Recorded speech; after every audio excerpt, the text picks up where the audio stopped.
اعوذ باللہ السمیع العلیم من الشیطان الرجیم بسم اللہ الرحمن الرحیم السلام علیکم ورحمۃ اللہ وبرکاتہ۔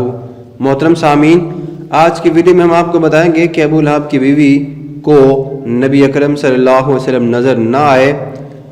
ابو لہب اور اس کی بیوی جو کہ نبی اکرم صلی اللہ علیہ وسلم پر ظلم و زیادتی کیا کرتے تھے، ان کے بارے میں قرآن مجید میں سورۃ اللہب نازل ہوئی۔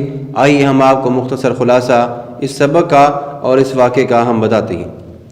جب سورۃ تبت یدا ابی لہب وتب نازل ہوئی، ابو لہب اور اس کی بیوی ام جمیل کی اس صورت میں مذمت اتاری گئی، تو ابو لہب کی بیوی ام جمیل غصے میں آپے سے باہر ہو گئی اور وہ ایک بہت بڑا پتھر لے کر وہ حرم کعبہ میں گئی۔ اس وقت حضور اکرم صلی اللہ علیہ وسلم نماز میں تلاوت قرآن فرما رہے تھے اور قریب ہی ابو بکر صدیق رضی اللہ تعالیٰ عنہ بھی بیٹھے ہوئے تھے۔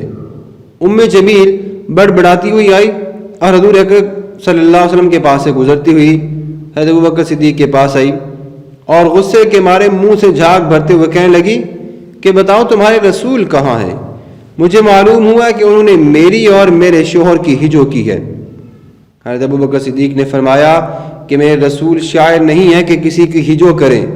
پھر وہ غیظ و غضب میں بھری ہوئی پورے حرم کعبہ میں چکر لگاتی پھری اور یوں ڈھونڈتی ڈھونڈتی واپس چلی گئی، مگر جب وہ حضور اکرم صلی اللہ علیہ وسلم کو نہ دیکھ سکی اور بڑبڑاتی ہوئی حرم سے باہر جانے لگی اور ابو بکر صدیق سے کہنے لگی کہ میں تمہارے رسول کا نعوذ باللہ ان کو مارنے کے لیے آئی تھی، مگر افسوس کہ وہ مجھے نہیں ملے۔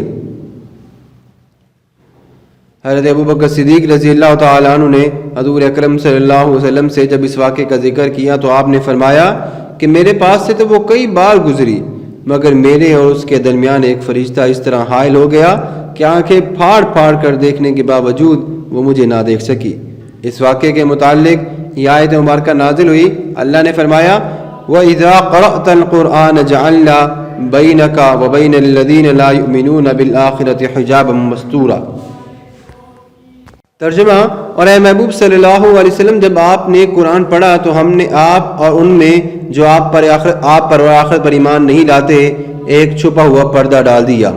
درس حدیث: ام جمیل آپ کو بتایا کہ محترم سامعین، ام جمیل آنکھیں پھاڑتی ہوئی نبی اکرم صلی اللہ علیہ وسلم کو ڈھونڈتی تو رہی، لیکن وہ آپ صلی اللہ علیہ وسلم کو تلاش کے باوجود تلاش نہ کر سکی۔ وہ آپ صلی اللہ علیہ وسلم کے پاس سے بار بار گزری تو صحیح، مگر وہ آپ کو دیکھ نہ سکی۔ بلا شبہ یہ ایک عجیب بات ہے اور اس کو حضور اکرم صلی اللہ علیہ وسلم کے معجزے کے سوا کچھ بھی نہیں کہا جا سکتا۔ اس قسم کے معجزات حضور اکرم صلی اللہ علیہ وسلم کی طرف سے کئی بار وارد ہوئے اور بہت سے اولیاء سے بھی ایسی کرامتیں وارد ہوتی ہیں، اور اولیاء کی یہ کرامتیں بھی ہمارے نبی اکرم صلی اللہ علیہ وسلم کے معجزات ہی ہیں۔ لیکن ہر ولی کی کرامت در حقیقت اس کے نبی کا معجزہ ہوتا ہے کہ نبی کے پاس یہ صفت ہوتی ہے، تبھی جا کر اس بندے کو جو اولیاء ہوتا ہے اس کو بھی کوئی خاصیت ملتی ہے۔ اللہم صلی علی سیدنا و مولانا محمد وعلی آل سیدنا و مولانا محمد وبارک وسلم وصلوا علیہ، آمین ثم آمین۔